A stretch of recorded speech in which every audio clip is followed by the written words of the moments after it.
for attending today. We will begin in 1 minute.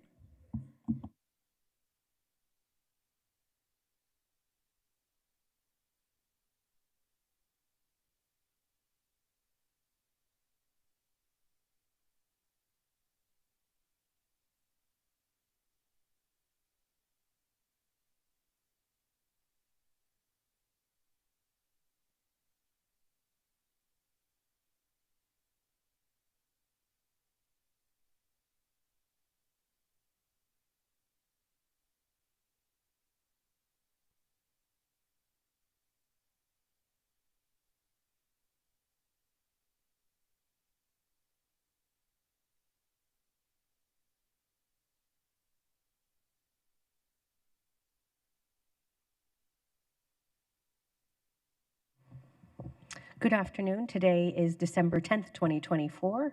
We will come together for a policy session and a work study. We'll call to the meeting to order and ask the clerk to call the roll. Councilman Galindo Elvira. Here. Councilwoman Guardado. Here. Councilwoman Hodge Washington. Here. Councilwoman O'Brien. Here. Councilwoman Pastor. Here. Councilman Robinson. Here. Councilman Waring. Vice Mayor Stark. Here. Mayor Gallego. Here.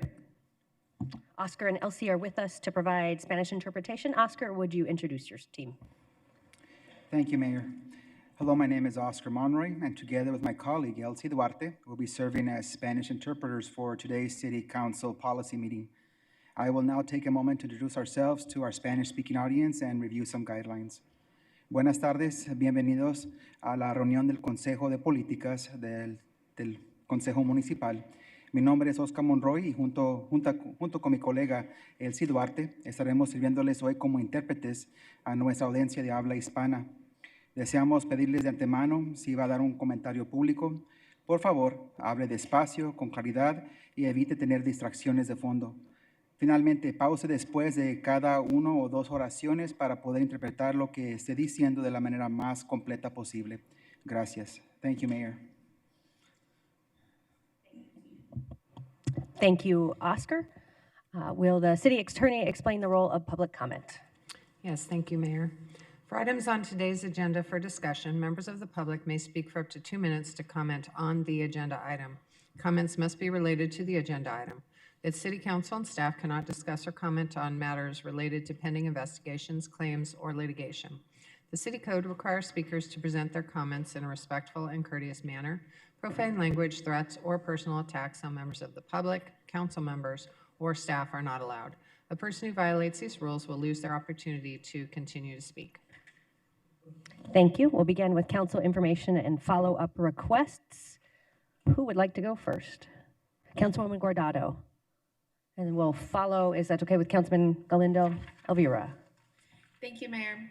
I am delighted to announce that this Saturday, December 14th, my office will be hosting our 5th annual community holiday event, Very Merry Maryville, at the Maryville Community Center. Over the past 5 years, this event has grown tremendously, and it has become a highlight of the year that our entire community eagerly anticipates. This year's celebration will be filled with thousands of toys, music, delicious food, and most importantly, community spirit. It's a wonderful opportunity for all of us to come together and celebrate joy of the season. I would also like to take a moment to express my heartfelt gratitude to our generous sponsors, Amazon, United Phoenix Firefighters, Local 493, Sprouts, Southwest Gas, SRP, APS, Cox, AFL-CIO, ASME, El Nuevo Altata, and CORE. Their steadfast commitment and contributions make Very Merry Maryville possible every year. I am truly grateful for their support in fostering a stronger community in and around Maryville. Thank you all for being part of this amazing journey. Everyone is invited. I look forward to seeing you at the Maryville Community Center this Saturday starting at 3:30. Thank you, Mayor. Thank you, Councilwoman. Councilman. Thank you, Mayor. First slide, please.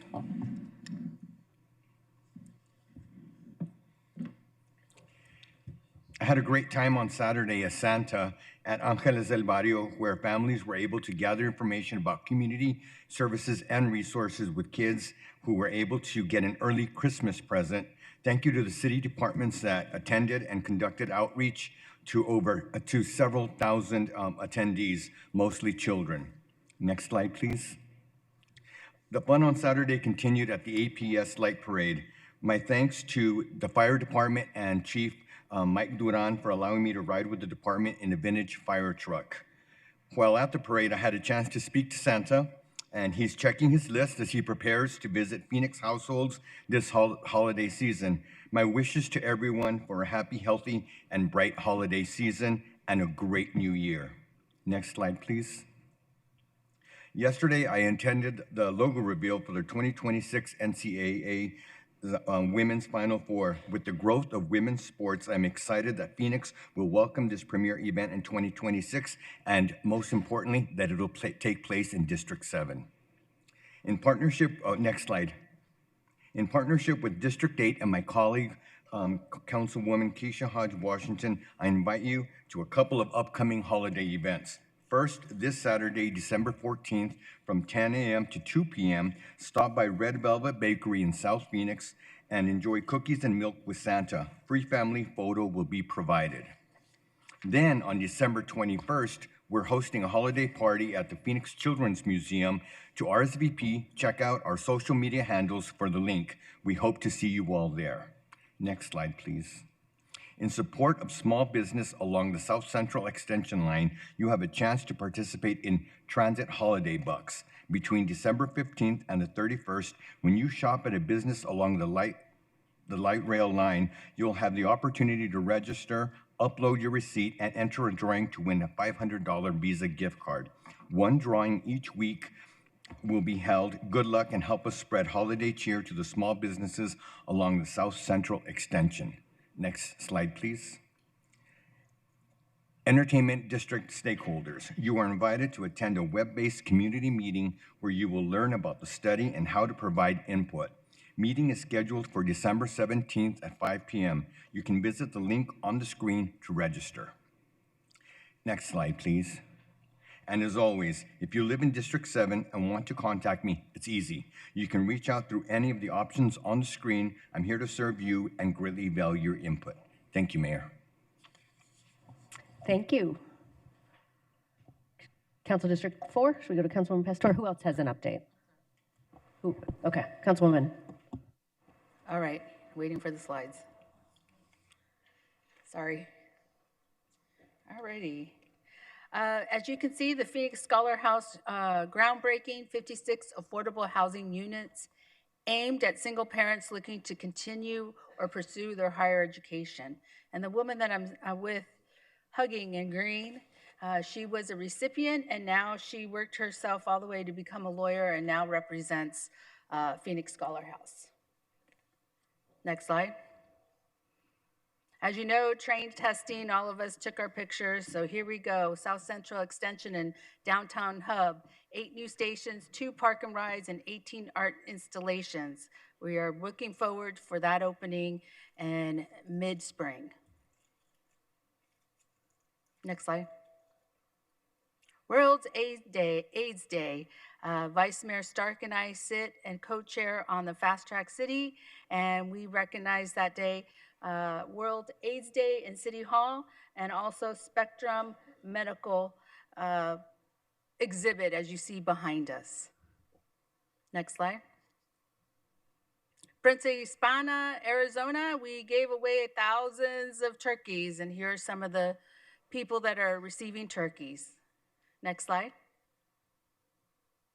The 100th Hawk activation, as you see, Vice Mayor, Mayor, and also Councilwoman Hodge Washington and I crossing the street.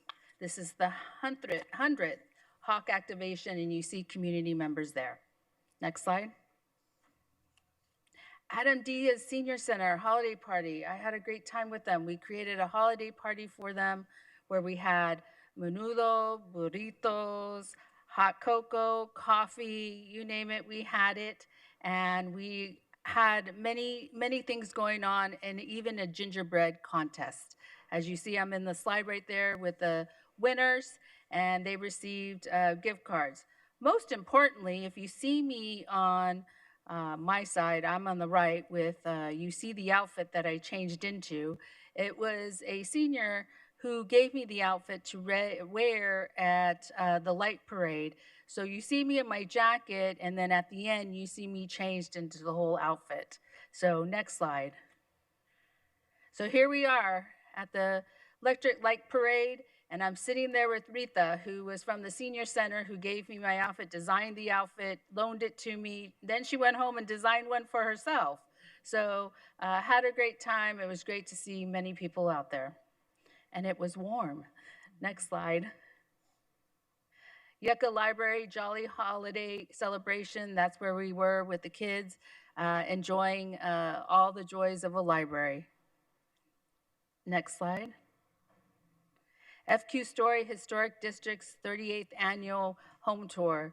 I always go to the home tours, and I always spend a lot of money. So I was able to, this time around, be able to spend money on holiday gifts. It was a great time, and I still have all of the cookies within my home. Next slide. As always, you can contact me. Here's my contact information. Thank you. Thank you, Councilwoman. We'll go to the Vice Mayor and then Councilwoman O'Brien. Thanks, Mayor. I just wanted to thank the City of Phoenix for forming a Move More Challenge, and Jim Waring and I formed a team. We were affectionately known as Wearing Them Out. And I'm here to tell you, we came in 9th place out of 83 teams. So I wish Jim was here. But I really like the event, and I can't wait for next year. Thank you. Congratulations, Vice Mayor. Councilwoman O'Brien. Thank you, Mayor. I know I've talked about this quite a bit since I was elected, but I want to say that Metro Center is officially no more. It is now the Metropolitan, and probably one of the best parts of being a councilwoman is I got to get in the excavator and take the first 2 swipes at the Dillard's building. So we are well on our way to the $850 million new investment in that area, and we're thrilled to have that happen. Would like to wish one of my staff members, Andrew, happy birthday. Thank you for all of your hard work. We had a great time at the APS Electric Light Parade. It was awesome. It was wonderful to have Pioneer Village with us there. And then on December 21st, we will have a great visitor. Santa will be arriving in a helicopter to Deer Valley Airport. So if you'd like to join us and visit Santa at 10 a.m. to make sure you're on his good list, please do so. And I just want to wish everybody, I think this is our last policy session before the holiday, happy Hanukkah, happy Kwanzaa, Merry Christmas, and a very happy New Year. I hope everybody is able to spend time to celebrate and enjoy time with their family and friends. Thank you, Mayor. Thank you, Councilwoman. I believe we do not have any consent items or updates on the budget, so we will go into proposed data center policy and framework, a chance to clarify some policies in the City of Phoenix. And this is an item that Councilwoman Pastor flagged for us several years ago, so I'll turn to her to introduce it.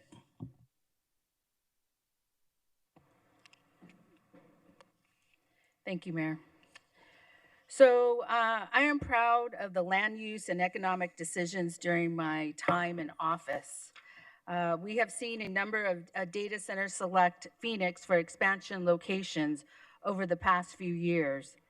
As we look at our ultimate development of Phoenix, this council wants to ensure that we have enough jobs, housing, and amenities for our citizens. To help inform the conversation on this build-out and sustainability, we asked staff to bring forward a discussion on data centers, how they fit in our general plan and economic development strategy. This will help us to make good land use decisions as we continue to build Phoenix, the Phoenix we want. In addition to that, it also opens up the conversation of ways we can update our policies and codes regarding data centers. So thank you, staff. Thank you. We'll turn to our Deputy City Manager, Alan Stevenson. Thank you, Mayor, members of the council. Before we talk about the challenges that data centers are posing to the City Council adopted land use and economic development goals, it's also worth reinforcing the tremendous success thanks to your leadership that Phoenix has seen in the last 5 years with respect to growth and investment in places like our village cores, as Councilman Pastor mentioned, Paradise Valley, Metro Center, Park Central malls, to our employment centers like TSMC campus, around the Sky Harbor Airport, within downtown Phoenix, and the tremendous growth within our transportation corridors like the light rail line. They're becoming vibrant, walkable communities. This is all in addition to being the fastest growing large city in the nation from 2010 to 2020. All of this momentum that you have created throughout the city is based upon careful balance of fiscal responsibility, solid growth and development principles, and strategic economic development initiatives. Maintaining that balance requires periodic analysis of data, along with thoughtful policy discussions and strategic implementation methods. With this background, that we begin discussions on how we might best use our land use, zoning, and economic development tools to create the city of the future that our residents want to see. And after the detail, I'll turn over to Josh Bednarik and Chris Mackey, and then we'll be back for any questions you have. Thank you. Thank you, Alan. Mayor, members of the council. So why do data centers pose a challenge to our land use and economic development goals?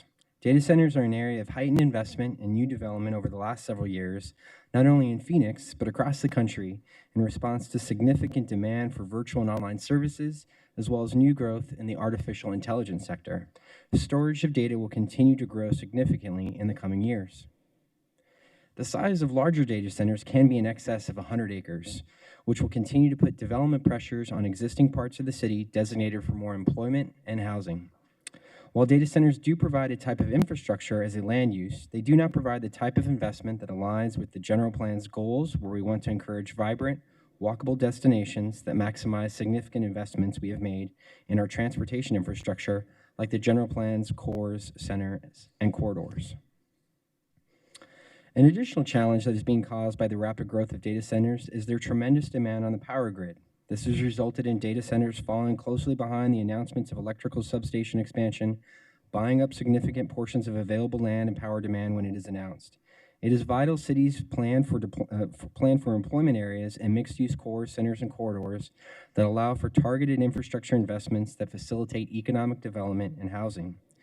Phoenix does not define data centers in the general plan, which provides policy guidance for the preservation, redevelopment, and growth in the city, nor are data centers defined in the zoning ordinance. Data centers have been permitted through informal interpretations to the zoning ordinance that have allowed them in commercial and commerce park zoning districts. I'll now turn to Chris Mackey to discuss this issue in the context of the city's Community and Economic Development Strategic Action Plan and state programs for data centers. Chris. Thank you, Mr. Bednarik. Mayor, members of the council, thank you for having us here this afternoon for this important discussion. As you know, each year, the Community and Economic Development Department does complete a new strategic plan for the goals and objectives to be accomplished during this year. That is informed by market conditions, it's informed by business sectors, and it's informed by goals of mayor and council that you share with us that you want to achieve for the community. Our areas of focus in our strategic plan are in advanced manufacturing, aerospace and defense, biosciences and healthcare, emerging technologies, international trade and foreign direct investment, and software. Those are really our primary areas of focus. It doesn't mean we don't focus on other areas. Those are our primary areas of focus. The goals of the strategic plan are run alongside other city departments to create an ultimately sustainable city at build out. Mayor and council have done such an incredible job at helping us recruit companies and recruit jobs into our market. And part of that plan, and I would argue from an economic development standpoint, the employment corridors are the single most important, of course to me, part of that strategic plan that we work with you on each and every year. And those employment corridors are really meant to be part of what creates a sustainable community at ultimate build out. Our goal is to ensure that our citizens that want to work within their neighborhoods can work within their neighborhoods. That Phoenix at ultimate build out is not a net exporter of jobs, but we're a net importer of jobs. And what I mean by that is that for every one of our citizens that wants to work in Phoenix, we would have a job for them to work in. So in other words, we wouldn't have 700,000 people that go to Tempe and Chandler and Goodyear and Glendale to work every day, that they actually have a place to work here in Phoenix. In our sustainability programs, that's truly beneficial. You reduce your lane miles, you reduce travel time, you allow people to have a better quality of life with their families and with their children. So as we think about those goals that we have in our strategic plan, those are really informed by that ultimate goal of ensuring quality employment corridors that have the jobs, knowledge economy jobs. And to this mayor and council, you have had such a keen focus on changing us from a retirement and golf course and dare I say, bothering you at your dinner time with your what long distance carrier you have, into this true knowledge economy focus. If we think back to 2014, the average salary of a job we attracted was $30,000, and today it's $84,000, and that's really indicative of where this mayor and council have taken our economic development strategy. When we look at our state programs, the state is incredibly attractive to data centers. It is for so in its quality and reliable power grid, in its land use, in its business decisions, in its stable operating environment. But at the state level, we have a very robust set of business assistance programs that help data centers. They have a reduction or elimination of sales tax for their software, for their hardware, and other benefits that last for a 10-year period of time. If they go into a redevelopment area or an existing building, that they get a sustainable credit that can last for up to 20 years. So over the years, Arizona has been built into a very robust location for data centers to locate. From an economic development standpoint, unfortunately, while great tax investments on a property tax side, their job activity is significantly lower than what we like to see in our employment corridors. And really that benefit of having that location for our citizens to work in their neighborhoods is challenged by the data centers coming into that particular area. At this moment, I'll be, of course, available for questions, but we'll turn it back to Mr. Bednarik to walk through our additional thoughts on this. Thank you, Chris. The Planning and Development Department, in collaboration with the Community Economic Development Department, proposes the introduction of a conceptual policy and regulatory framework that will position Phoenix to continue to prioritize investments providing jobs and housing, and provides guidance and potentially regulation that will help ensure future investments in data centers are aligned with the city's goals. The framework is organized into 3 parts. 1, land use and design policy in the general plan. 2, process changes for rezoning request. And 3, updates to the zoning ordinance. I'll expand on these 3 parts in the preceding slides. The city's 15 urban villages each have at least one core designated for the most intense land uses within each village. The cores are intended to be homes to jobs and regional destinations. The same can be said for the city's employment centers and light rail corridors. Establishing location criteria via general plan policy will provide the city's planners a tool set to discourage data centers in the city's cores, centers, and corridors, and guide them to areas where they may be appropriate. Another area for policy development in the general plan would ultimately serve as a basis for rezoning stipulations or potential provisions in the zoning ordinance would be design standards for data centers to ensure that the project's design and interface with surrounding properties and public streets addresses city goals related to shade, trees, green stormwater retention, art and private development, and dark sky lighting, to name a few. Process changes is one of the areas where we can begin implementing elements of this framework right away. From establishing requirements for data centers when proposed as part of a planned unit development rezoning application, or stipulations for rezoning cases related to design, the Planning and Development Department can quickly begin implementing these and other provisions, like operational standards, in all future rezoning requests for data centers. Lastly, the third part of the framework involves the initiation of an update to the zoning ordinance that would establish definitions for data centers and codify standards related to design, operations, and noise outlined in the general plan, and potentially address location allowances for data centers. So to recap, the framework would include these 3 areas: policies, process, and regulation, if the City Council was inclined to support staff moving forward with it today. That concludes our presentation. We're happy to answer any questions. Thank you. I think really important topic and one where we need to formalize it. Again, Councilwoman Pastor spent an enormous amount of time on design standards for one of her data centers, but we ought to just set this out ahead of time. If I were to start a small business and buy computers fairly often, would my small business pay property tax at a higher or lower level than data centers? Mayor, members of the council, you would pay a similar property tax, but you would pay sales tax, you would pay transaction privilege taxes on the property as on the equipment that you buy, where data centers have they have their sales tax either eliminated or greatly reduced by buying them in mass quantities. And do we have some data centers that get Class 6 property tax? Mayor, members of the council, we do have some data centers that do get a reduction, about an 80% reduction in their property tax that exists. Okay, so significant subsidies for an industry that does not generate as much employment as some of the other uses for industrial Mayor, land. you are correct.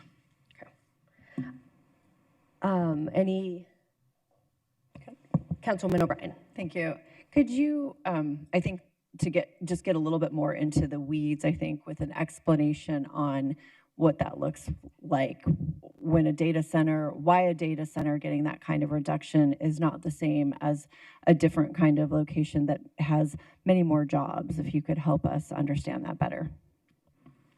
Mayor, Councilman O'Brien, it is a statutory program adopted at the state level, and it is codified in the state code as to how data centers are treated through the Arizona Competes program and other activities that have been brought forward over the years as business assistance programs relating to data centers. So the language that is in legislation that exists today, it is in buildings that make a significant capital investment. If they're in a metro area, they have to make at least a $50 million capital investment and provide for at least 50 jobs to be on the data center side. They have to register with the provide application and register with the Arizona Commerce Authority to be able to then be approved through the Arizona Commerce Authority's process to be able to be eligible for the tax reductions, both on the software and hardware acquisition side and those other benefits that exist to different data centers.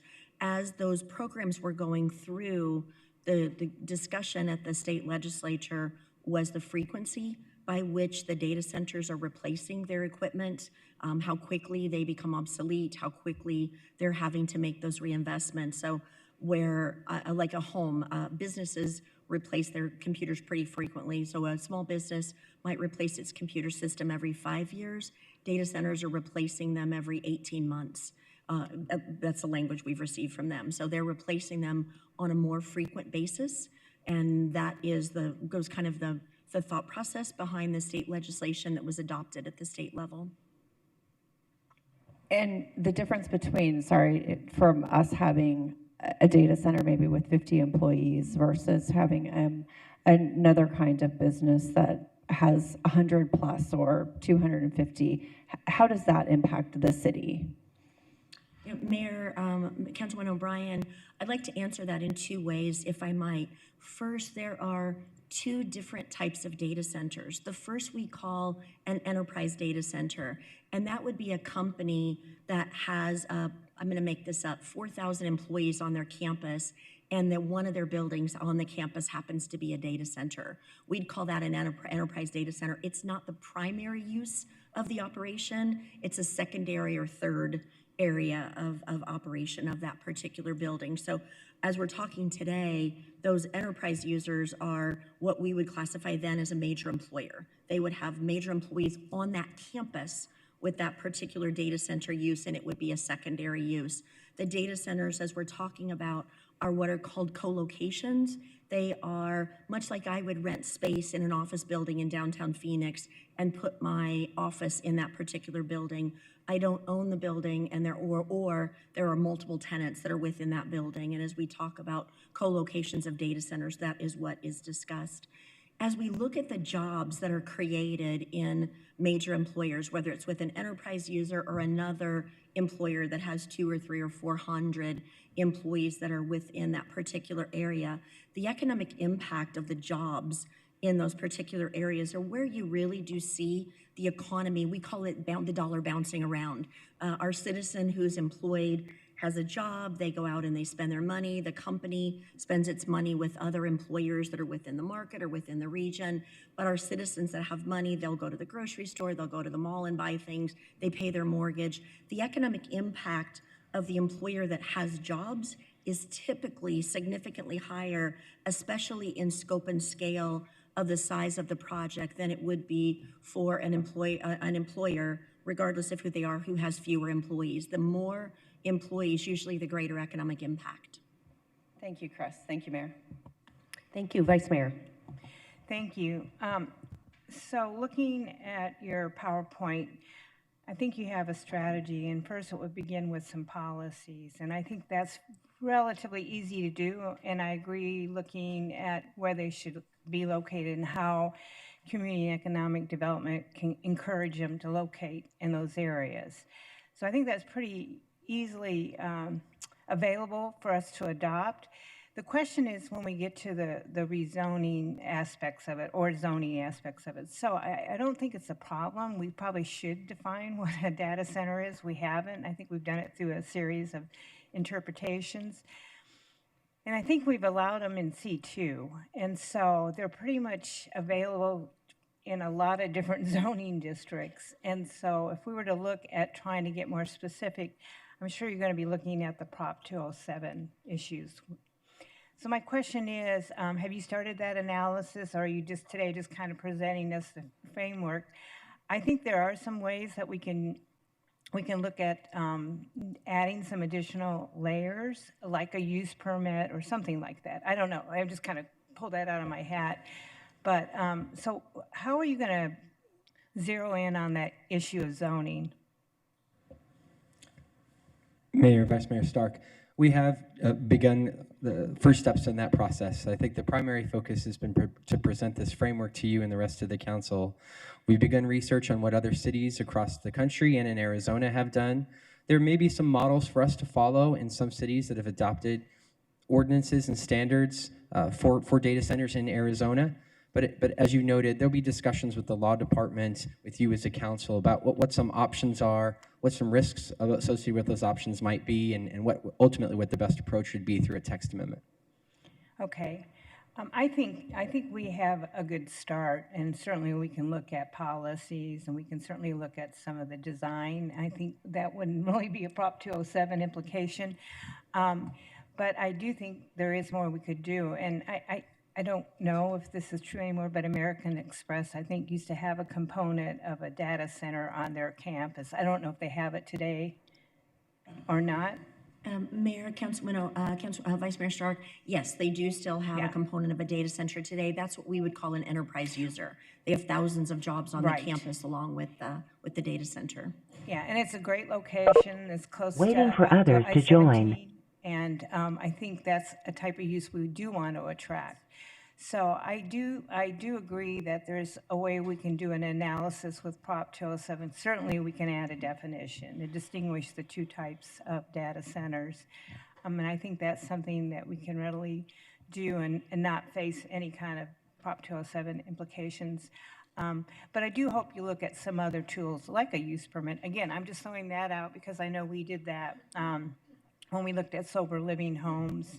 The bigger homes, we did require a use permit, and so I think there's a real, and we didn't get sued, and this was after Prop 207, so I think there is an ability to pursue some additional zoning amendments, and I certainly would support that. Thank you, Mayor.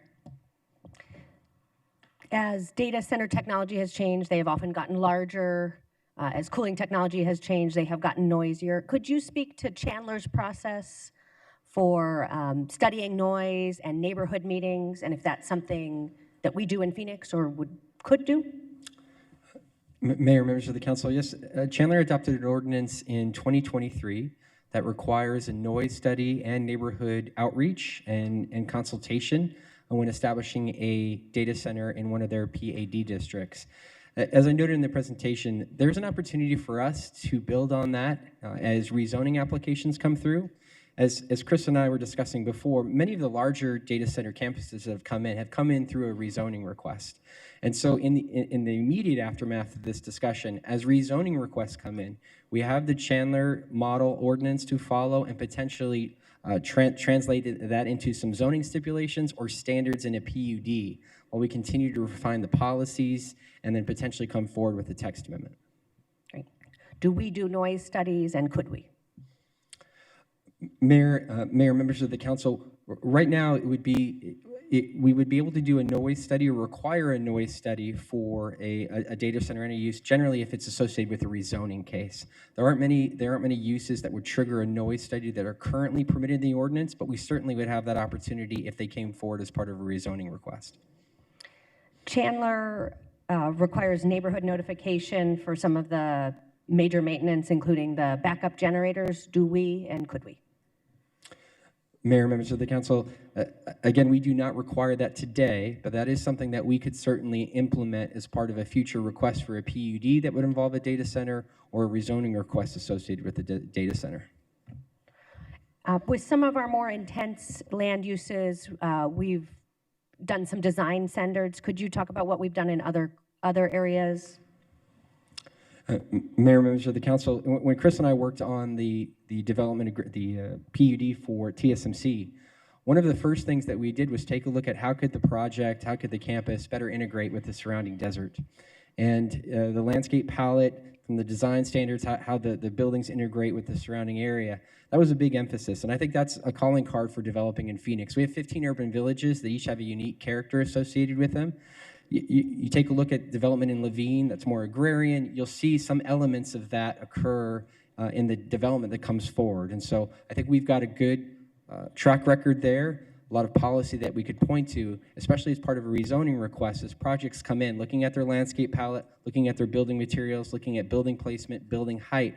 All those things contribute to a project's contribution to a character, and I think we've got a good story to tell there as we look to implement that for future requests.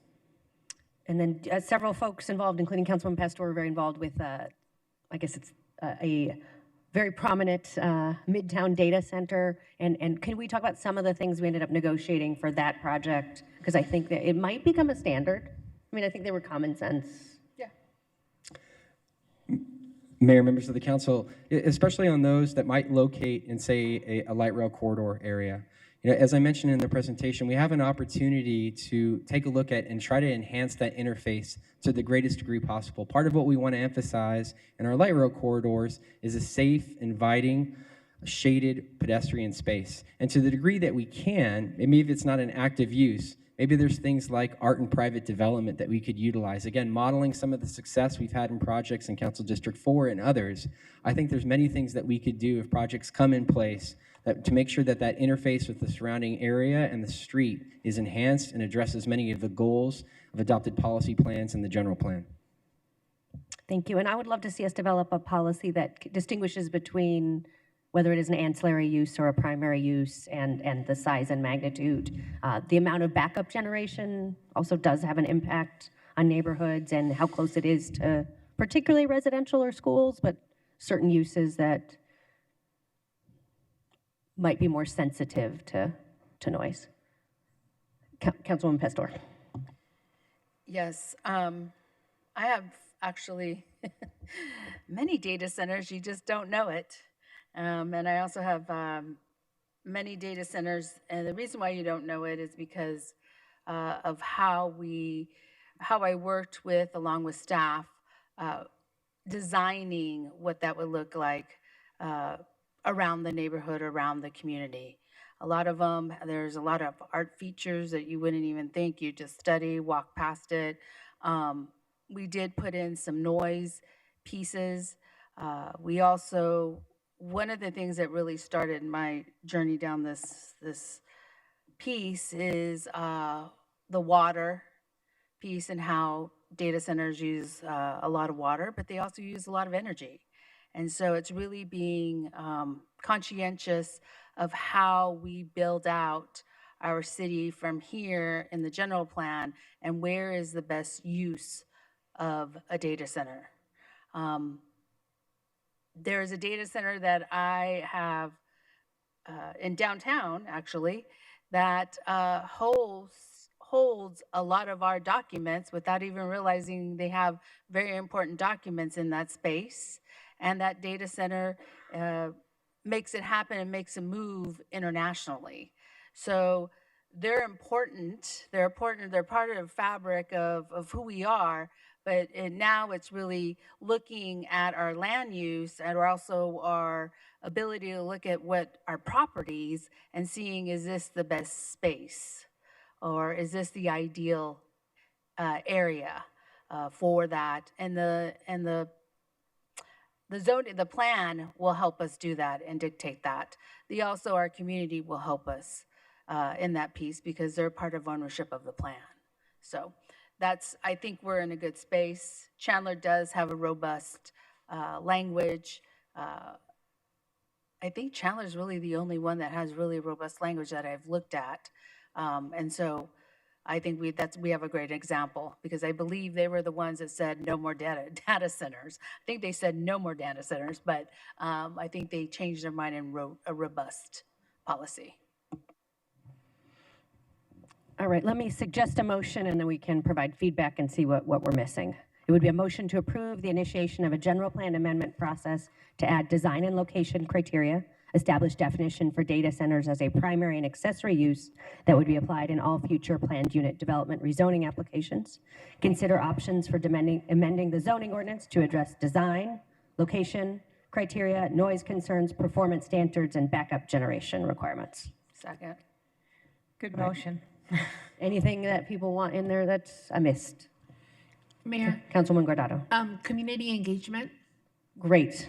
So I would amend my motion to include a community engagement process. The second agrees. Thank you. That was such a good catch. All right. And we just need a voice vote. All those in favor, please say aye. Aye. Any opposed, nay?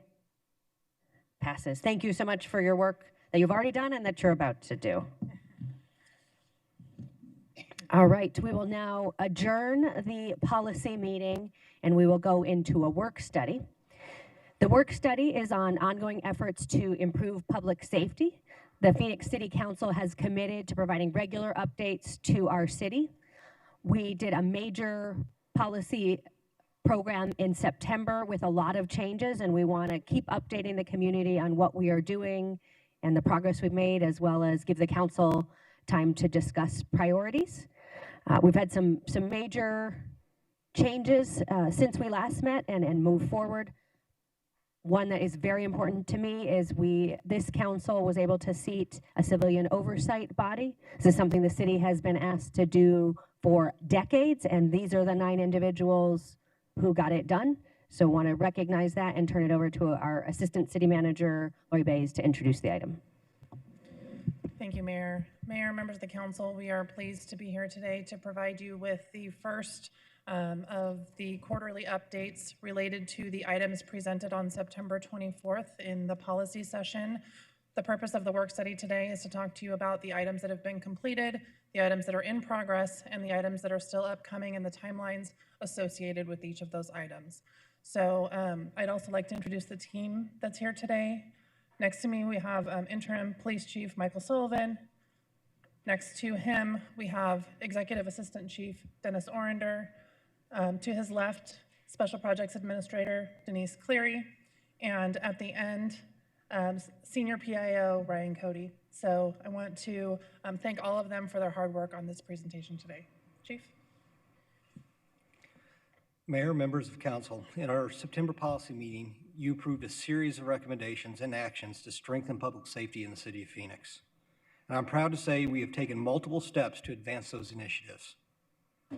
We are committed to enhancing the service we provide to this community, and I hope this presentation shows we are serious about doing the work. Let's get right into the actions we have taken and the initiatives that we have completed from what you have requested so far. I want to thank Mayor and Council for their leadership and forward thinking regarding the implementation of body-worn cameras. We have ensured all special assignment unit officers are using body-worn cameras, and in fact, there is a policy in place requiring all public-facing officers to use body-worn cameras. You asked us to launch a First Amendment facilitation and management policy and send out for public comment. We did that in late September, and 30 days later, we had received 72 comments from the community. Staff has met to assess those comments, and the final draft of this policy will be completed by the end of March 2025. You also asked us to make enhancements to our staffing by converting 14 temporary full-time positions in the Office of Homeless Solutions to permanent and ongoing. We converted 10 back in October and will transition an additional 4 positions in the next fiscal year. Furthermore, we created 4 new police research positions, 1 supervisor and 3 analysts. We are interviewing for the supervisor candidates this month and will recruit the analyst positions in the new year. These employees will assist with compliance and transparency efforts by making determinations on department policy and training.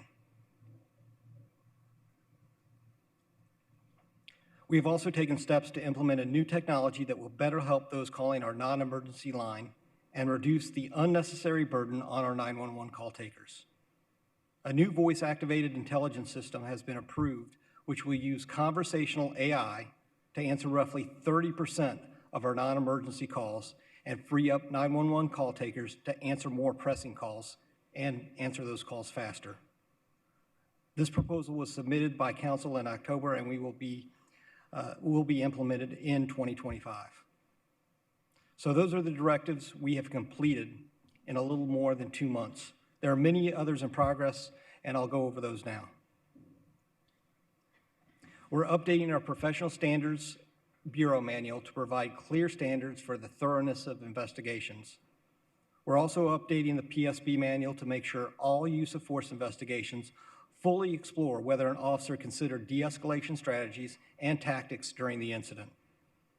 Both revisions to the PSB manual will be complete by the end of this month.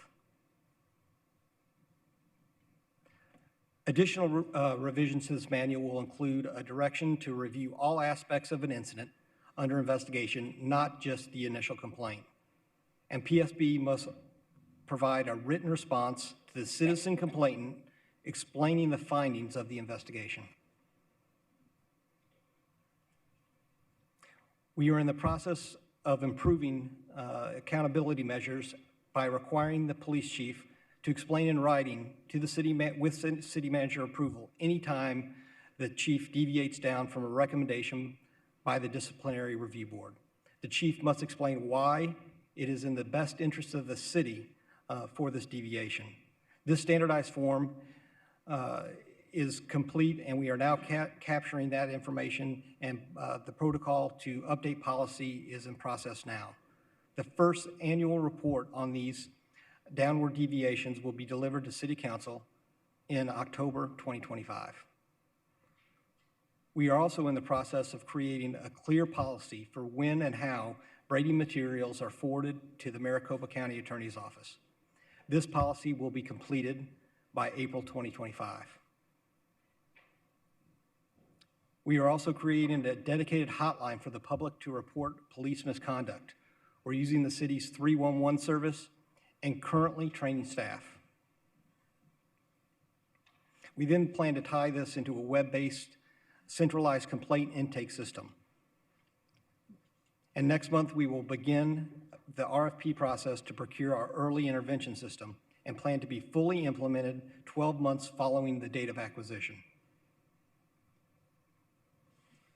Best-in-class training is vital to improving the service we provide, and to that end, the department is in the process of launching a cultural competency training. This is curriculum that has been adopted in collaboration with our partners in nearby tribal nations, which is just a first step in our cultural competency improvements overall. Academy recruits will begin the training this month, and initial training for the rest of the department will be completed by the end of June 2025.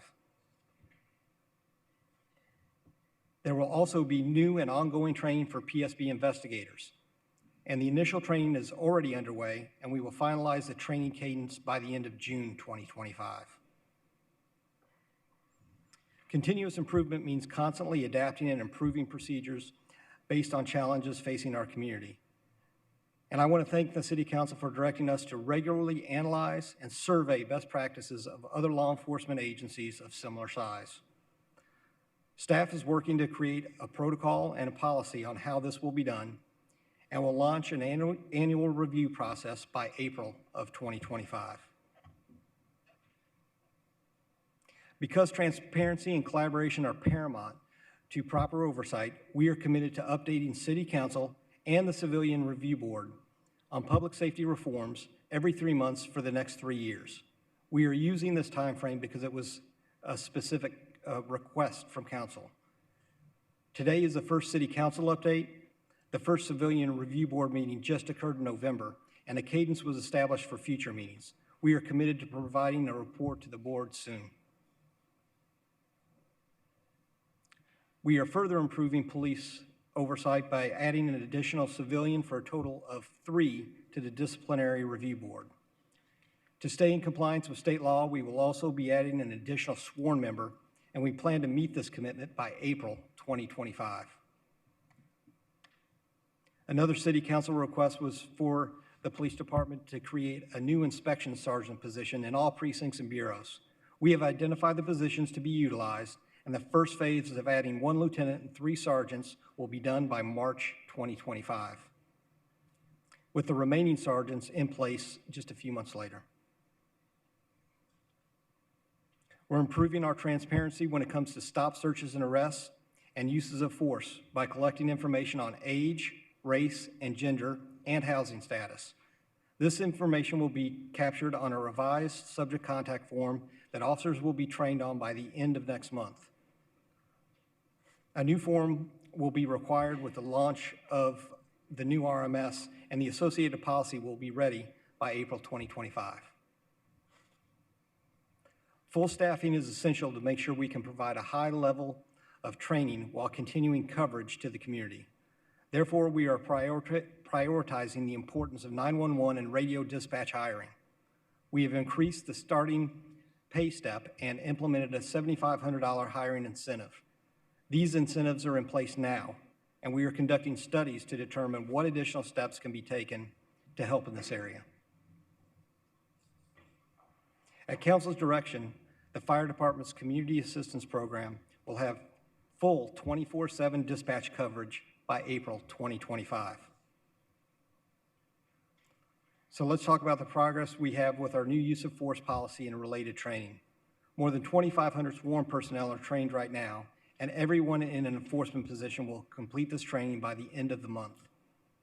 E-learning will be completed by the end of January. By the same time, we will make all the final edits to the policy and distribute that e-learning module. This policy will then go live by the end of next month. We are also in the process of creating a public-facing canine policy that we will have ready for public comment by April 2025. As for our projects involving the treatment of people experiencing homelessness, we are adopting OHS's policy on unintended property, which will be ready for public comment and feedback by May of 2025. We are revising our policy on seized and impounded property, and will send out that policy for feedback in April of 2025. And we are also reviewing our supervisory protocol for seized property with the goal of completing that policy by April. The plan is to have it ready for the launch of our new records management system in June of 2025. We are currently training all sworn personnel on identifying and addressing racial disparities. This is part of our search and seizure training, and that will be completed by the end of next month. We're also drafting a policy to establish the framework for all vehicle and pedestrian stops. This policy will be completed by April 2025 with the goal of being ready for the new RMS launch in June. We have had an initial meeting to discuss the city's permitting process relevant to public demonstrations, and we'll have revisions completed and available for public comment by April 2025. We are actively creating a new policy on interactions with youth in the community. This process will include outreach to a youth and education commission, and we plan for the policy to be ready for public comment by April 2025. Our systems of ensuring accountability are necessary to hold employees to the standards that we expect, and these efforts are also in progress. Initial meetings have been held to discuss revising the MOU between Phoenix Police and the Office of Accountability and Transparency. This new MOU will be updated by April 2025. Furthermore, we are reviewing and revising all policies involving our systems of accountability.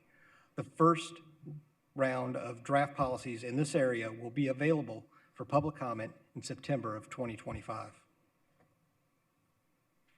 Hopefully, we're demonstrating here is a commitment to the work Mayor and Council have asked us to complete. Everything we've talked about today so far is either done or in progress. I'm going to turn it over to Executive Assistant Chief Dennis Order to update us on our future initiatives as well. Good afternoon, Mayor, members of the council. So upcoming projects on police oversight include a commitment to updating City Council and the Civilian Review Board every 6 months on our compliance with recommendations from the Office of Accountability and Transparency. Starting in June 2025, a compliance team will begin regularly auditing a sample of police reports to ensure officers are correctly applying the Fourth Amendment. We will have a regular cadence of these audits in place by October of 2025, subject to the launch of the new RMS system.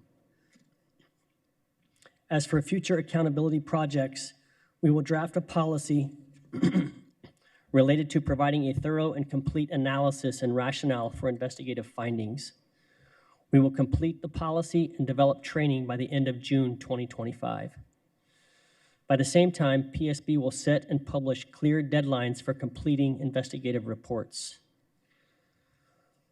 Also coming soon will be further accountability measures for PSB investigators, supervisors, and commanders to make certain all potential law and policy violations are investigated. We will strengthen the standards which already exist by September of 2025.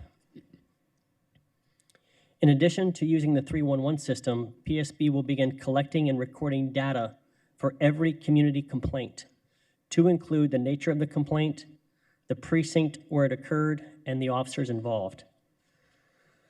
And soon we will be improving our resource deployment methods for the crisis intervention team, including the creation of a policy that directs CIT to prioritize urgent and time-sensitive matters over duties that are not core to the CIT mission. Council has asked that we explore areas where civilian staff can be utilized rather than sworn PD employees. We thank you for this recommendation and are currently reviewing those roles. An efficiency analysis will be completed by this time next year. We will also develop training on how to best utilize the services provided by the Community Assistance Program and Office of Homeless Solutions. Initial training will be completed by the end of March of 2025. Then we will develop a plan for retraining CIT officers every other year and come up with a model for incentivizing CIT certification while continuing to recommend a voluntary approach as is suggested by subject matter experts. And for all public-facing personnel, we will enhance customer service training. This training will focus on procedural justice and customer service with input from the Chiefs Advisory Boards to ensure the community's needs are represented.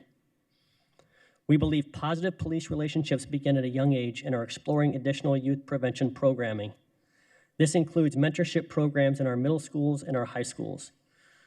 We do currently participate in programs like this, and we will add more over the next year. Policies are also being created in relation to interactions with vulnerable persons, uses of force, consensual contacts, and interviews and interrogations. These procedures will be available for public comment by this time next year.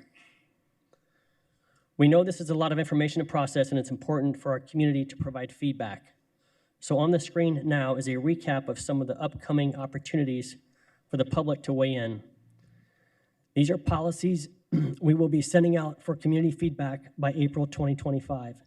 And these are the policies we plan to send out for community feedback by May, with our policies related to systems of accountability going out to the public by September. At this time, we will answer any questions that you may have. Thank you so much for this presentation. I want to thank the Phoenix City Council. There is a recommendation from each member of this body in this set of policies, and we are a stronger city because of the City Council, which has very diverse experiences and priorities, but came together to come up with a better overall product. So thank you to all of you. These recommendations come from a very broad set of stakeholders from our community, from the Office of Accountability and Transparency, elected officials, from the federal government. The City Council is very committed to having the best department possible, and that's why we're here today and why we spend so much time on this. You'll note these recommendations had specific deadlines. That was something the elected officials have really been pushing. We want to be sure that we continue to move forward and progress as a city. I don't think I've ever seen so many deadlines in a city presentation, but it's important for this topic. We are all committed to the best department possible, and that means we have to continuously improve. I'll turn first to our Public Safety Chairman, Kevin Robinson. Thank you, Mayor. And I will echo the mayor's comments. This is a great presentation, really appreciate it. A lot of work has gone into it. But I want to start on a couple of areas. Begin with a lot of these strategies and the success of a lot of these strategies depend completely on whether or not our new RMS system is up and in place. So I make that statement, and I guess the question to you, Chief, I know it's a bane of your existence since you've been here, and I remember, unfortunately, well over 12 years ago, us starting on a new RMS system only to fall by the wayside. Can you speak a little bit to the progress we're making with RMS, and do you believe that it will be ready for launch in the time that that we have, that you've indicated? Because if not, obviously everything else is impacted by it, or a lot of other things are impacted. Mayor, members of council, Councilman Robinson, this has been a struggle since I've been here for the last 2.5 years. I expected that we would have RMS already implemented. It is something that I've spent more time than I should as the chief focused on this, but I am, and I continue to be focused on it, checking in with the team on a regular basis several times a week to make sure that we haven't had any issues that have pushed out that June 2025 date. To date, I continue to check and am being told that we are still on target for that June 2025 date. Thank you for that. And for anyone listening, anyone watching, what's important to understand, it's not just a new computer system that comes into place. It has to be a record management system that interfaces with and interacts with every aspect of what the Phoenix Police Department does and with a host of other agencies to be effective. And it's a daunting task. To that end, thank you for that, Chief. There's a couple of other questions I have, or a couple other comments I want to make. It was actually on slide number 3, where the implementation of SAU officers to use body-worn cameras. One of the things, if we could clarify that it's not going, they need to have them. Yes, we agree with that. That's not an issue. But I don't want people to expect too much, because there are going to be times when an SAU team, I would say, is in they're in conversation about how they're going to deal with something. We can't expect to see body-worn cameras, those conversations, those strategy discussions taking place. Is that accurate? Mayor, members of council, Councilman Robinson, that is correct. Okay. Yeah, because I think it's important for folks to understand that it may be a discussion that a group of SAU officers or special assignment unit officers with their supervisor may have as to whether or not what tool they'll use to breach going into a home or whatever it may happen to be. I think there might be an expectation there's going to be a lot to learn or a lot to be seen in those situations. Another thing I had, and the mayor hit on it as well, a lot of dates that we're using as to when things are going to take place. In slide number 5, it's the create 4 new police research positions. And we're doing the interviews in December of 2024, but we don't expect the 3 analysts to be recruited until March of 25. I'm just wondering why the delay? Why are we not trying to get them all in at the same time? So we're doing the recruitment for the supervisor right now, and the recruitment for the analysts will be in the new year. So after we get the supervisor on board, they'll be part of the process on hiring the analysts. Okay, thank you for that. there's a host of other questions, so I'll narrow it down. Slide number 10, you talk about the police chief explanation and city manager approval of downward deviation from disciplinary review board recommendations. I think you're all aware that I sit on the Arizona Post board as well.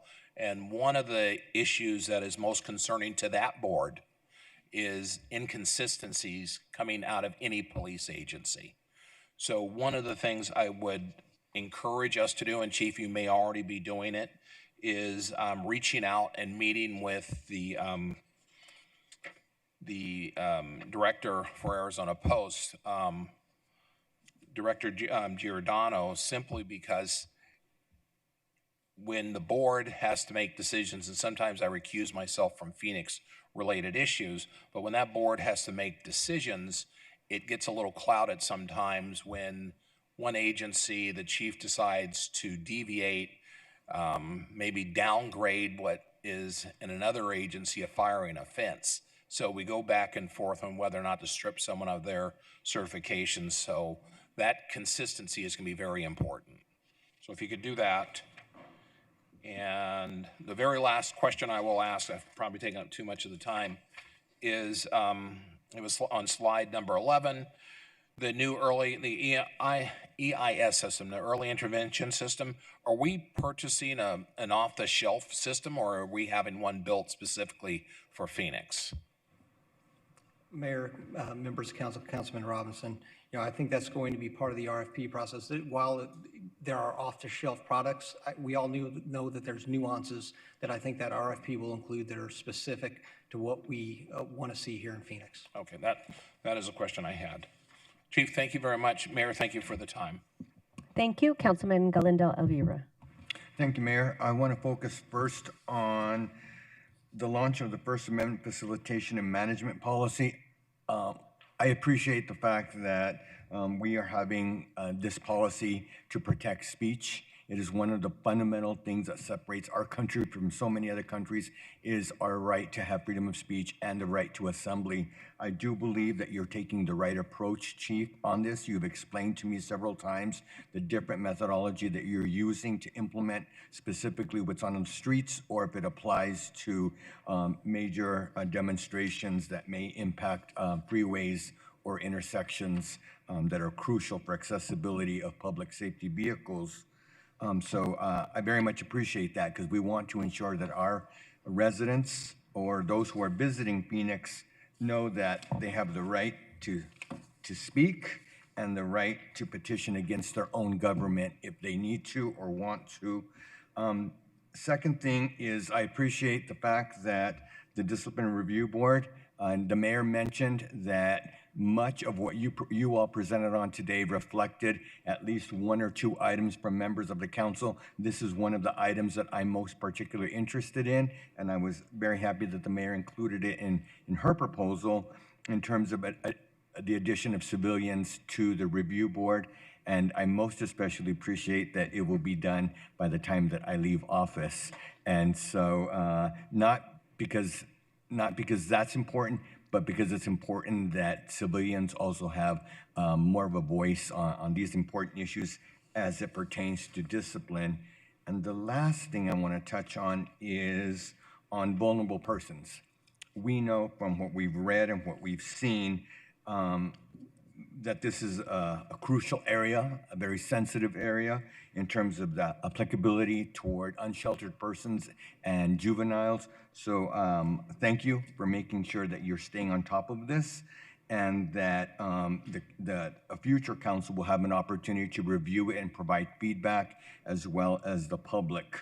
We need to continue to ensure that the public will have a role in this, whether it's on the Civilian Review Board, the Disciplinary Review Board, or through public comment. We serve them, and we need to ensure that we are listening to our community, that what they have to say is heard by the people sitting on this dais, and that it's implemented through policy. I'm thankful for that, and thank you for your time, Mayor. Thank you so much. Councilwoman O'Brien, followed by the Vice Mayor. Thank you so much. I appreciate the presentation and all the hard work. So if you'll bear with me, I'm going to start at the beginning on slide 3 with the body-worn camera. I know that we all know what public-facing officers mean, but public may not. So could you please define that for us?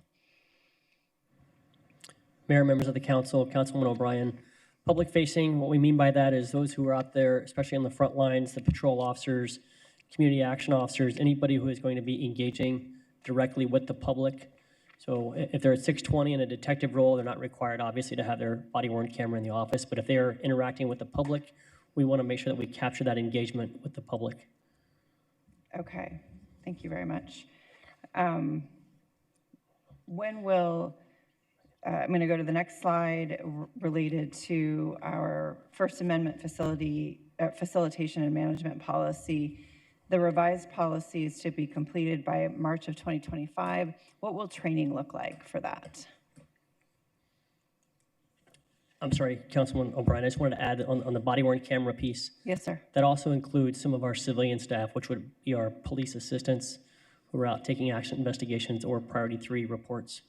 So it's not just sworn personnel, it's also professional staff. Thank you for that clarification. I appreciate that. And I'm sorry, what was the other question? The other question was related to the First Amendment facilitation and management policy. While the revised policy is due to be completed the end of March 2025, what about training to our officers and staff? Mayor, members of the council, Councilwoman O'Brien, when we launch that policy, we will ensure that those employees who are engaged in any type of demonstration, that they understand that we want to make sure that folks have the right to express their First Amendment. So we will review that policy with them. There will be some training that includes our tactics on when and where and how we go about engaging with the public on the front end, during the event, and after the event. And so, well, I guess, and I appreciate that, right, generally speaking, we only have we have certain staff that deal with this kind of event, but then all of a sudden, there's a major event that happens in the United States that can cause problems at the drop of a dime. Will all personnel eventually be trained in this? Mayor, members of the council, Councilwoman O'Brien, it will be a select group, specifically our what we used to call our tactical response units, which is now our public safety response team. We've renamed that public safety response team. Those are the folks who will be the ones engaged in the event we have something like we had in 2020 where there's civil unrest. So there will be specific employees who are identified to serve on that public safety response team. Okay. It will not be the entire police department. And I guess my concern is at some point we called in everybody, right? I remember that time period where vacations were canceled, officers had to come back from vacation and were deployed. So if they're not trained in this policy, how do we hold them accountable to ensure that they are upholding our Citizens First Right amendments or are enforcing our laws if it turns to civil unrest and the protesters start committing acts of crime? So Mayor, members of the council, Councilwoman O'Brien, I may have misspoke. The entire department will be trained on the policy, and they will have to acknowledge that policy and sign off on that policy. But I was speaking specifically to the actual tactics of individuals who will be engaged with those who are maybe committing civil unrest. Everybody on the department will be trained on the actual policy and what that policy looks like. And they have to acknowledge that by signing off on it. Okay, and I appreciate that. I guess I would ask for us to look at a time for them all to be trained in those tactics, because we don't know when you might have to call everybody in to help. And if they have not been trained, in those tactics additionally, I don't know how we hold them accountable for those concerns or complaints that could be filed. Does that make sense? It does. Okay, I appreciate that. Mayor, Councilwoman O'Brien, we will revise our training plan related to that policy and bring that update back at our next quarterly update. Wonderful. I do appreciate that. And On slide 6, completed technology and is about the voice activated intelligence system to handle our non-emergency items. And while I appreciate that I believe we're in a completed status as far as being able to have a contract, I would prefer this not be considered completed since it's not implemented. This was one of my items, and until it's implemented and our staff is reaping the benefits of having those calls answered by an AI system, I just don't think it's fair to call it completed. Additionally, I believe, Chief, you said that it would only answer about 30% of our non-emergency calls. Is there a reason for that number already, or?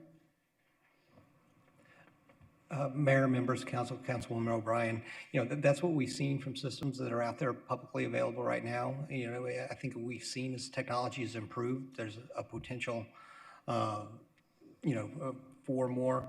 I think when we talk about roughly 30% of those non-emergency calls, we would certainly hope that we would get to a much higher number as we go forward. I think that's what we're seeing in the industry at this point. Okay, I would love to work with you all and whoever the vendor is to see if we can look at that system to maybe be more than 30% off at the get-go. Thank you for that explanation. Sorry, I tagged a lot of pages. I apologize to my colleagues. And on slide 17, we talked about prioritizing staffing levels for 911 and radio dispatchers, and adjusting the incentive and having an additional compensation and staffing study underway. Lori, were they not part of the original comp and class study or class and comp study? Mayor, members of the council, Councilwoman O'Brien, yes, they were part of that original classification and compensation study. There have also been separate studies done previously related to 911 dispatchers. This is just one of those areas where there is a high vacancy rate in all police departments across the country, and it's a very competitive market. It's a very difficult job, and so agencies tend to continually leapfrog each other, and so it's one where we need to continually research the market and make sure that we remain a market leader in that particular classification, and that we're also comparing ourselves to peer cities and other cities that are taking the volume of calls that our call takers are accepting every day. And so we want to continually evaluate that to make sure that we are adequately compensating them for the level of work that they're doing. I appreciate that explanation. It sounds like the moment we finish a study, it's outdated because we have such a huge vacancy across the country. So I thank you for continuing to look at ways to ensure that we're able to fill those positions. And then starting on slide 19, and you don't need to go to that slide, it's just that from that point on, there are at least 6, and I thought there was a 7th, policies coming out for public comment within a 60-day time frame, and that is a very short time frame. I want to make sure that our citizens and stakeholders are able to provide proper input. So I hope we will be conscientious and aware of whether or not we're getting input given how much we'll be putting out for comment. Is that fair? Okay, yes, Mayor, members of the council, Councilwoman O'Brien, that's an absolutely fair statement, and we actually just had that very conversation. Previously, we had almost everything lined up in April of 2025, and we've since spread it out some, but we are going to be very cognizant of releasing those in a staggered manner so that members of the public have time to review each policy and have time to digest it and provide feedback before needing to go on to the next one. Okay, and then as it relates to the develop youth interaction policies, I'm very supportive that we'll be working with the City of Phoenix Youth and Education Commission. And I know this will go back out for public comment, but I guess I'm wondering what stakeholder group we're going to be talking with that is the parents. And can we ensure that we have, I don't know if we need to seek folks from the community who are parents and would like to provide input on this before it goes out for public comment, but I think that's incredibly important. I know that when I was a parent of teenagers, we had lots of conversations about their safety and interactions with the police department. Mayor, members of council, Councilwoman O'Brien, we'll make sure that we engage, and as we develop the groups that will be working on this, that we include parents as stakeholders in this group. Thank you, and I do appreciate the departments and city staff and my colleagues' hard work. There is a lot to be done and undertaken, and I look forward to when we get to the point where we will be able to, we are doing a lot, but we have to get to the point where we are auditing ourselves and checking that. And even though this is great progress, I do know we're still quite a ways from that. Is that correct? Mayor, members of council, Councilwoman O'Brien, I think I've said, when we talk about reform, we want to be able to come, and I want to be able to look every one of you in the eye and not just say that somehow I know, but I have facts and audits that can prove that we are operating in a fashion that we say we are, and not just wait for some incident to occur. And those facts and audits would come from our RMS system that unfortunately is the bane of your existence, but certainly you have done your best to get it implemented sooner rather than later.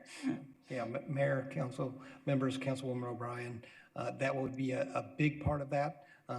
But we can do, and we are building at this point scorecards to be able to monitor our progress in different areas, and that is ongoing efforts that we are doing right now, and we'll continue to do. The RMS will make it even more enhanced and make us be able to do it even easier. It will make it more robust and simpler. Absolutely. Wonderful. Thank you, Mayor. Thank you, Vice Mayor. Thank you. Actually, Councilwoman O'Brien touched upon some of the issues I wanted to talk about as well, the First Amendment and making sure somehow all of the police department is trained on that. So I appreciate you looking at that. And I do appreciate what you're doing with the 911. And going back to the youth interaction policy, I belabor this point, but as you know, my kids went to a school where a coach was arrested and is now in prison for 400 years for molesting children. And out of that came the school resource officers. And so I think they're valuable. I appreciate that you're going to the Youth and Education Commission, but I feel like if you could bring the school resource officers together, they probably have a lot of insight. They work with kids day in, day out. I think they'd be a valuable resource. They may even be able to identify certain children in their school that might be willing to come and talk and come forth with some issues that they see problematic. So I hope that you look into that as well. And of course, not just parents, but foster care. There's all kinds of areas that we can tap into to talk to people so that we really do have a great youth interaction policy. I do want to thank you for all the hard work you guys have done, and I know you will continue to look at your processes. This doesn't stop here. I hope people understand it doesn't stop here, that you'll constantly be looking at ways to reform and improve yourselves. That's true of any city department. I think we all should always continuously evaluate what we do and how we do it and ensure that we're providing the best service to the residents and businesses of our city. So I thank you very much for everything you've done here. Very aggressive, but I know you're working hard on it, and I'm here to support you. I know the rest of the council is as well. So thank you. Thank you for all your work. Thank you, Mayor. Thank you, Councilwoman Pastor. Thank you. Appreciate all the comments from my colleagues and knowing that we are moving forward in the right direction. And I hope we, at some point, are always just not reactive, more proactive as we put this into play. I would like to look at slide 12. I was always under the impression that we had cultural competency training. And the reason why I'm bringing that up is because I believe maybe 8 years ago, we took on an effort and we talked about culturally competent training and what that looks like and how that looks like. And at one point, it wasn't only police, but it was citywide that we were looking at some training. The organization that we were going to work with no longer existed after we started. Then it something happened to the organization. But I was always the impression that this was happening within the police training. Mayor, members of council, Councilwoman Pastor, this is training that has been ongoing in the past. There had not been specific training that we got from local tribal nations. I had the opportunity to meet with the mayor, with officers and officials from our tribal nations. They offered this assistance to be able to make a more robust cultural competency training in this area.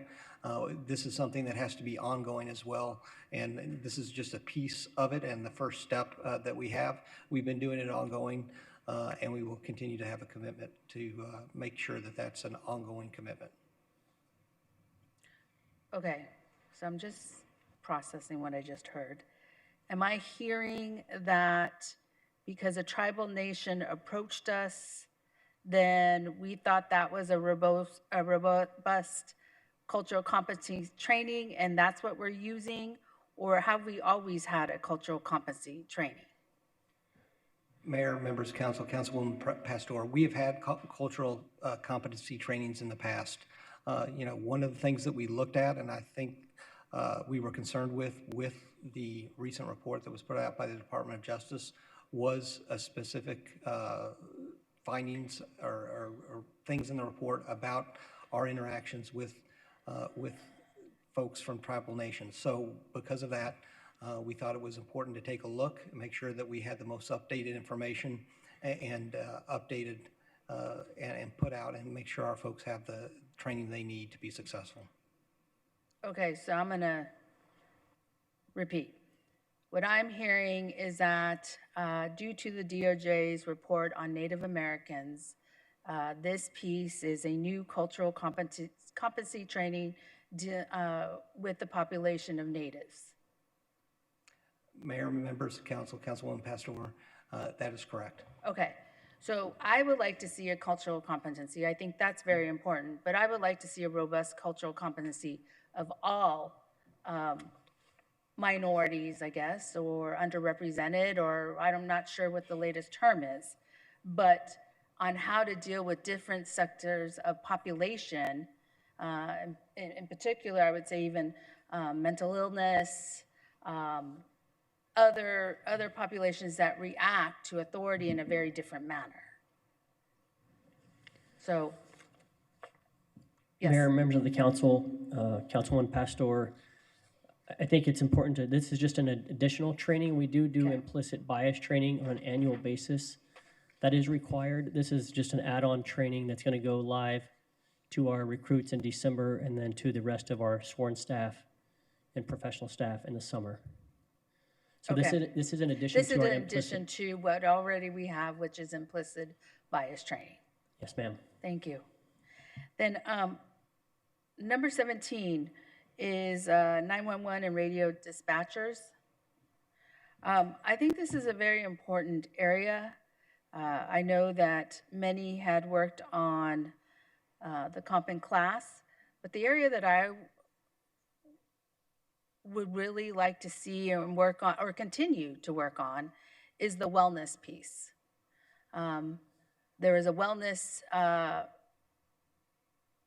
area designed for the 911 dispatchers. One of the centers, it was designed in particular because of the calls that they were taking and how they had to go immediately into another call and how they needed to decompress from leaving work and going home. So I want to see that to continue and somehow be talked about on what we're doing for them as they take on a number of responsibilities in trying to save lives and protect lives. So I just wanted to add that in there.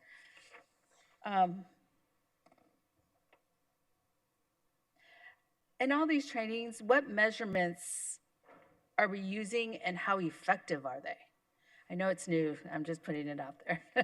So I know we're talking about this, but I just want to put that out there as a, you don't have to answer, but as we need to look at how we're measuring the effectiveness of these trainings.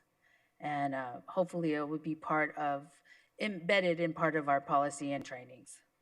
And there's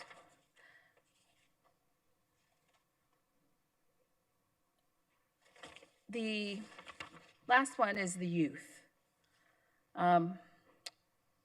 I think we're broader than the City of Phoenix Youth and Education Commission. There are limited spots, and they don't represent really the whole city and different dynamics in the sense of different schools. We have charter schools, we have private schools, we have public schools, and public schools from a diversity of poverty to money, a diversity of population. They all have different dynamics and issues. They're not equal. And so I would like to see a bigger, robust rollout and design of how we are going to create a policy. I think parents are important, but I also think teachers are important. And teachers are important, or anybody from the public school or private school who want to engage to give knowledge as to what they're seeing also in the home, not just in the school, but also in the home that may affect both. And so I would like to see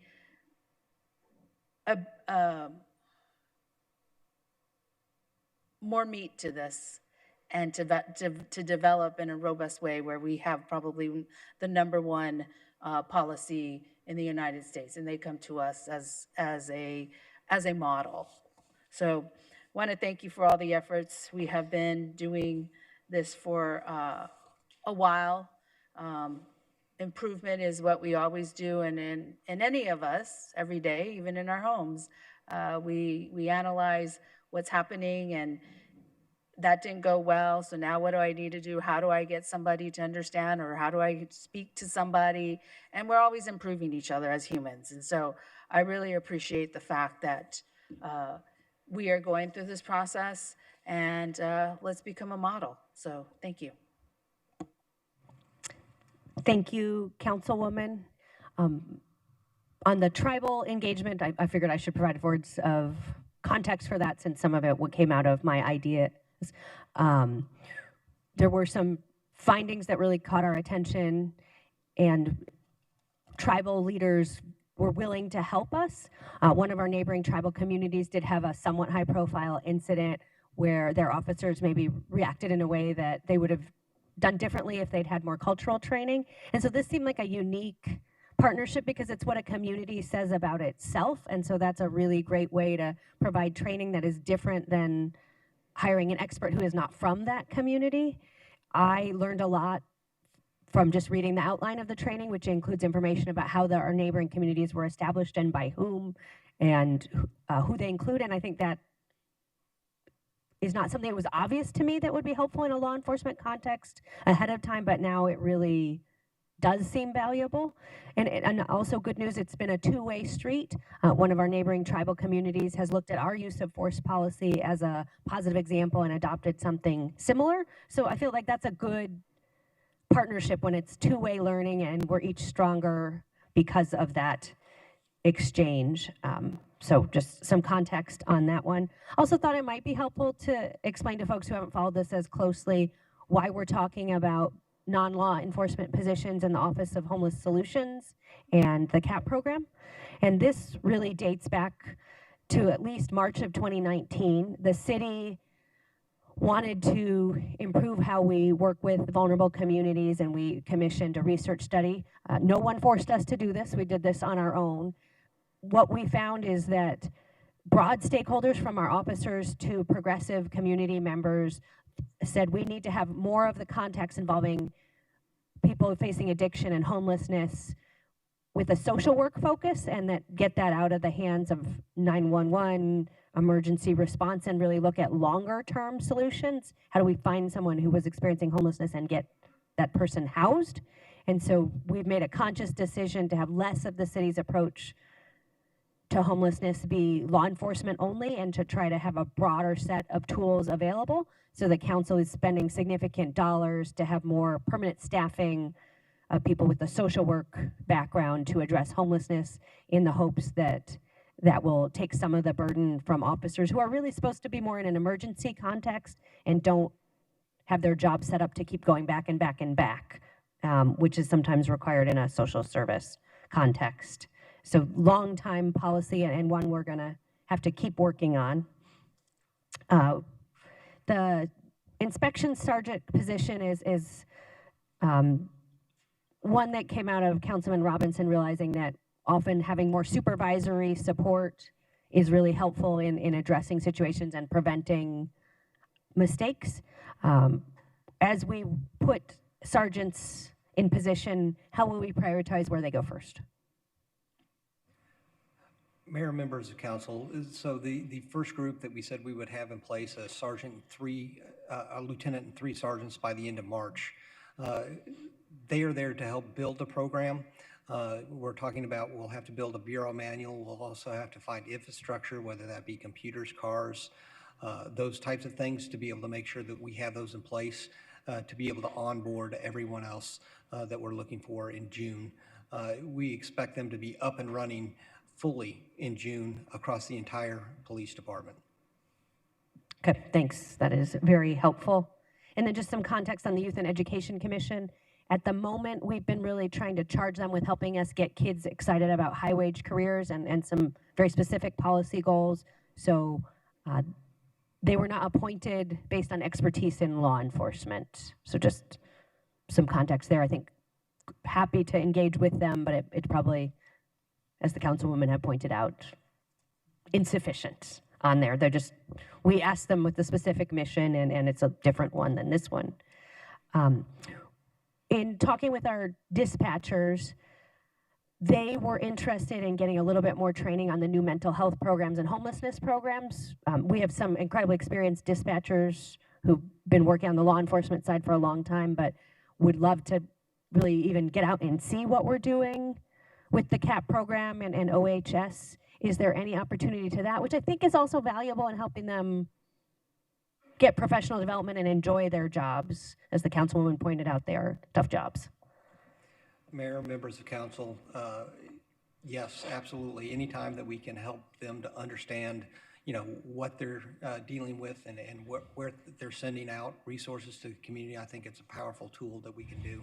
We can definitely look into ways that we can encourage that and give folks the time to be able to get out and do that and still maintain service, the service levels that we need to provide. Yep, we absolutely need to, first priority is maintaining service levels, but I think our dispatchers will be more effective at dispatching the right resources if they can see it in action. I know for me, getting out with the people who are doing the work helps me be better at my job because I really understand what resources are there and what are missing.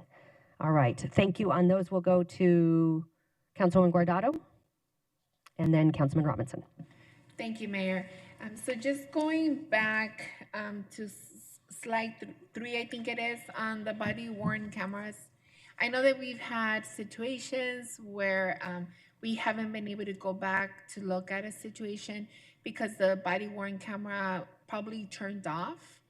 So are we going to get a little bit more specific on making sure when is the situation when the camera can be off, or are we going to put stronger language to make sure that those cameras are never off? Mayor, members of the council, Councilwoman Guardado, yes, our intention is to make sure that we capture every interaction that we have with the public. There are consequences if the officers do not capture those interactions. First offense for something like that would be a written reprimand. But our intention is we want to capture every interaction that we have with the public so that we don't miss anything. Thank you for that. And then also on the youth, I know that the mayor and I talked about that for a long time, for a couple of years now. And on this, who all is part of the Youth and Education Commission?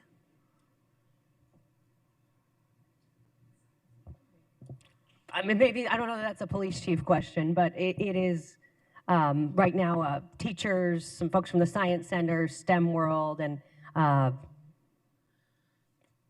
one woman with a young woman from, I think, D4 who led the Isaac School District Sustainability Council. But I think they're not people with a particular expertise in this issue. Got it. Well, I just think I'm just just adding on what Councilwoman Pastor was saying, I really think that we have to figure out how do we engage the youth, especially some of the youth that we know have had serious interactions with our police officers. So that as we're putting together these policies, I think that we should put together a youth committee of these young people, that might have interactions with the police when we're talking about creating creating trust between our police officers and our youth. I think that anyone that wants to go and work in the police department, I think there's already some trust that has been established there.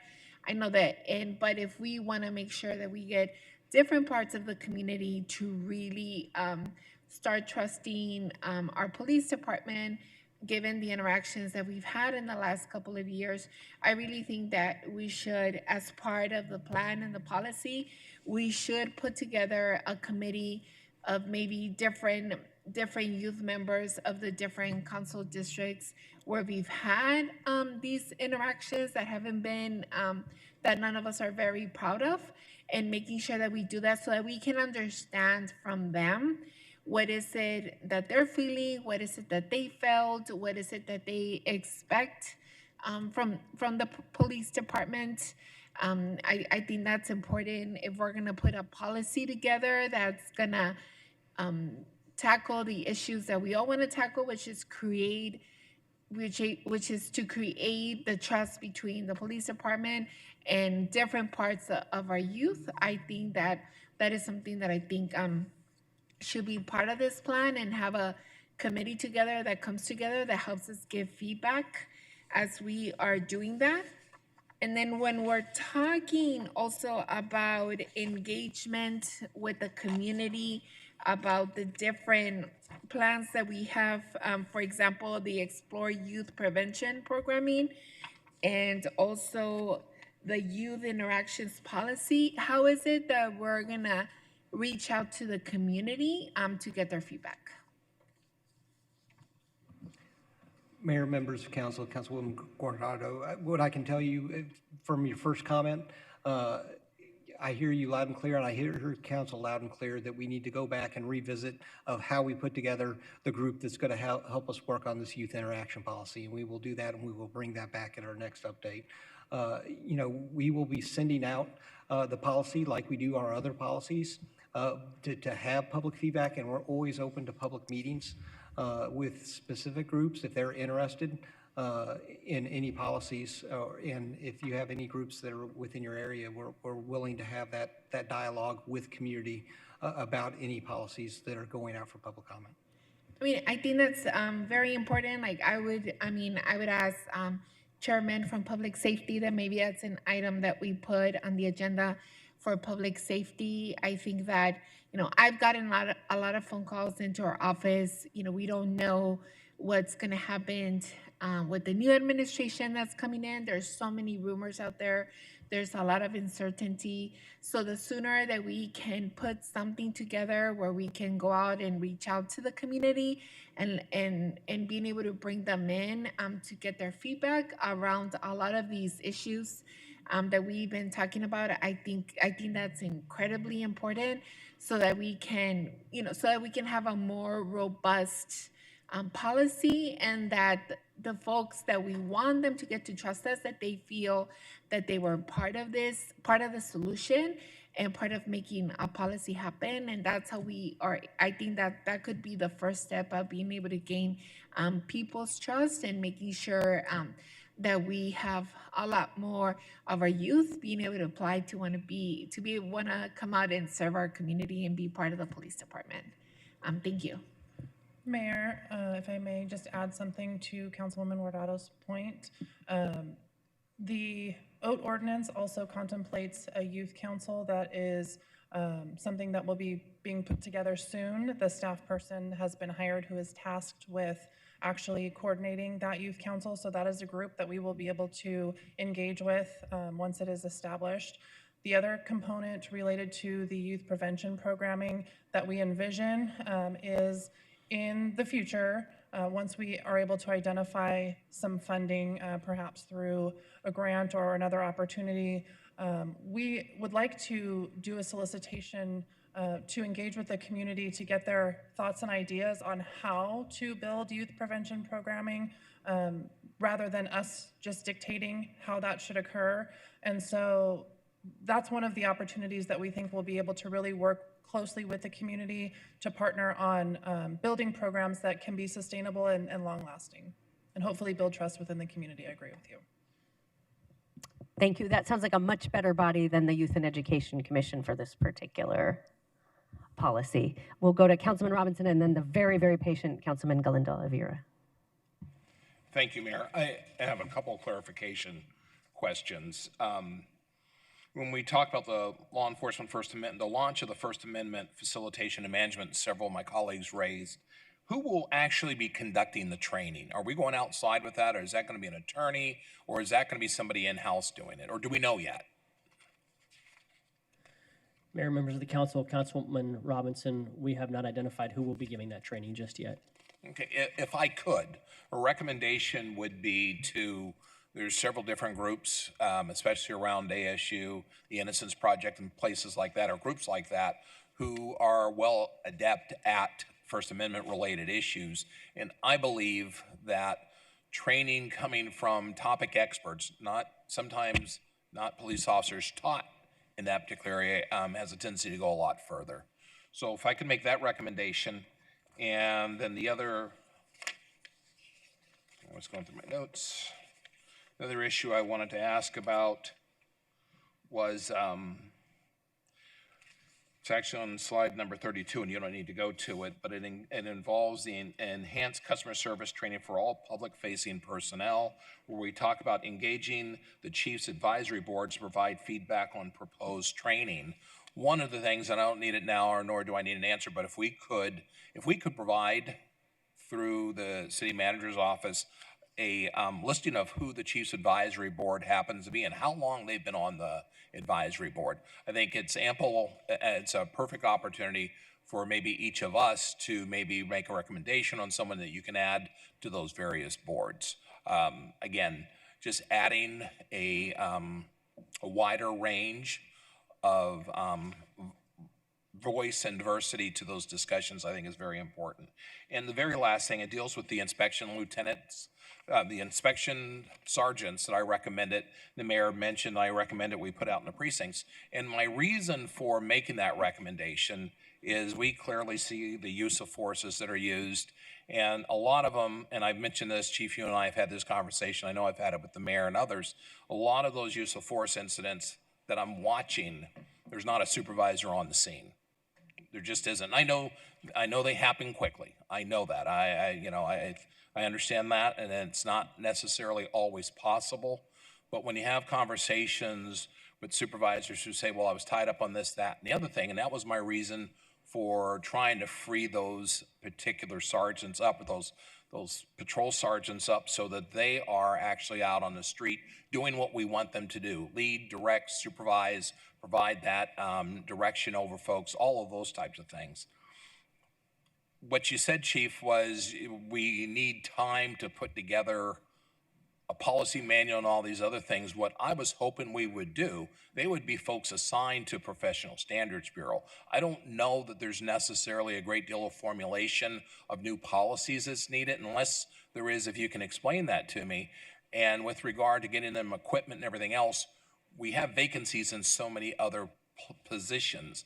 I'd like to think we can move on it a little bit quicker, and I think that's what I'm getting at. You know, March doesn't seem like it's a long way away, but let us have just one more incident where somebody wasn't, their supervisor wasn't on the scene or something like that, and we'll be kicking ourselves for it. So I'd like to move that up as quickly as we possibly can, if possible. And I don't want to ask for something that's not reasonable. So, Mayor, thank you for the time, and I'll wait for your answer.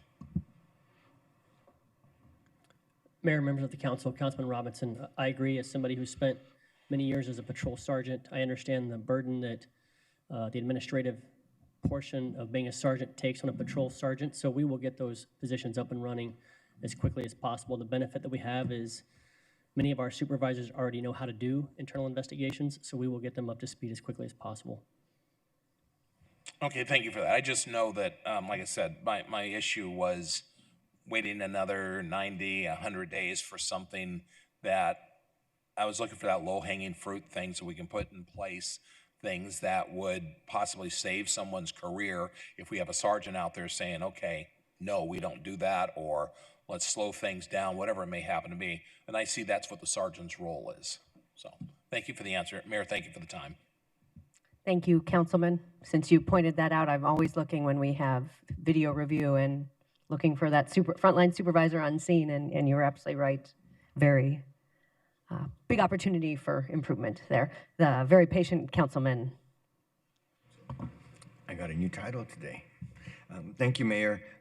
First of all, I failed to say thank you to all of you for the work that you've done to put this presentation together, to brief us and update us. So thank you for that. I want to go back to the very sexy issue that everybody's been talking about, and youth. And I'm very thankful for Councilwoman Pastor's suggestion, of broadening the stakeholders involved around youth, and also to Councilwoman O'Brien for remembering to include parents. And when we specifically talk about parents, my hope is that it'll be reflective of a diverse community, because the conversations that I have with my sons are going to be very different than in other households. So we want to ensure that that's reflected and that that's included as part of the conversation. And there are several youth organizations that could be helpful to the Phoenix Police Department. I'm thinking about the YMCA. They have a Youth Student Government Council. And in Maryvale, I can't remember the name of the nonprofit, but they have a youth leadership group that are always looking for projects to be able to help the community. And either myself or Layla will get that information to you all. I do want to jump to the critical, here we are, on the intervention resources as it relates to CAP. Behavioral health has to be an important subject, and I see that you all have ensured that it is. When many times I'm told, well, council members don't deal with issues having to do with healthcare, and yes, we do, because mental health is an important component, whether it's integrated or on its own. And when we look at programs like CAP, it's also an indispensable resource to our Phoenix Fire Department.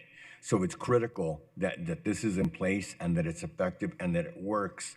And then an area that may not get a lot of love, but I want to talk about it because the work they do is incredible, and that's our crisis intervention team, specifically when they deal with issues of attempted suicides and the potential fallout from that. And I'm glad that that's also a component of the work that you're doing here. So thank you for that. Thank you. Any additional comments? Thank you for this important presentation. The city has been committed to creating the best department possible, and we maintain that commitment today. We have been very busy, but we have more work to do. Appreciate the updates. We are adjourned.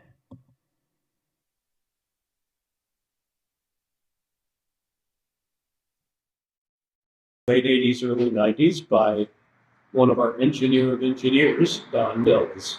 We offer their Christian Zonato, our second female to die in the line of duty. And so her last locker resides with us now. Breathing apparatus from over the years, not all of them, but